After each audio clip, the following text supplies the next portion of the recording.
child. Obviously that's one of the 4 key principles of the Convention, alongside protection, participation, life, survival and development. It's often criticised as being a very indeterminate term. For me, when I think about best interests, it's thinking about, it does come down to individual decision making about a child's life and what is the decision that will actually be the best one that will implement all of their rights. So it's often raised predominantly in the family law context when choosing, where children might be placed, discussing a child's rights in the context of their parents' divorce, for example.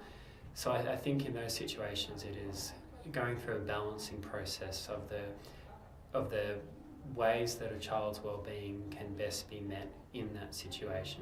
I've met children that, their best interests weren't observed. They were placed with the wrong parent for too long a time and their rights were abused. So in that process, what I think best interests mean is going through a balancing process for each individual child and counterweighing, what is the social conditions that will be most enabling and ensuring of all of their rights, and going. I think it's in that process. I don't have a great kind of one-liner, but I think it actually comes down to every individual child and their situation.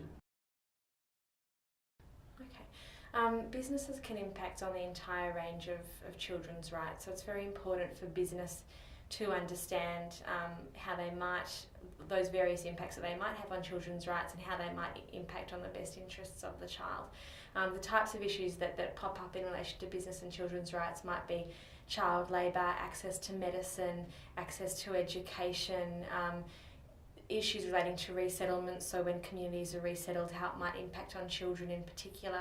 There's a whole range of issues that business might impact on and need to think about how they might impact on the interests of the best interests of the child. And other stakeholders like governments need to think about how they might encourage, support, require businesses to look at the best interests of the child in their activities.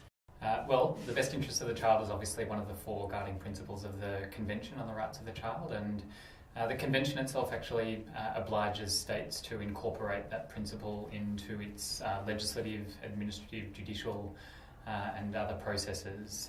And it's one of those terms, I think, that it's been interpreted not necessarily always in the way that it's intended to be interpreted, and essentially what it means is that the best interests of the child has to be actually interpreted from the perspective of that child, as opposed to you or me or anyone else as adults seeking to determine what they think the best interests of the child is. So I guess specifically in terms of Australia, there's still a long way to go in terms of effectively incorporating the best interests principle into legislation, and then the next step obviously is actually ensuring that it's implemented in practice.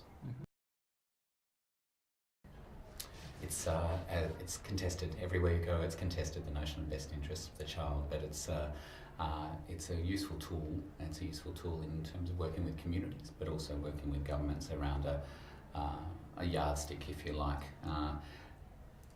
The important role for those lobbying around the best interests of the child is to be clear around what the parameters are. I think time and again we run aground around best interests of the child, so we owe it to ourselves as child rights activists and lobbyists to be as clear and succinct as we can around our motivations and the standing, the legal standing, but also the social standing, which is not always the same, around best interests of the child.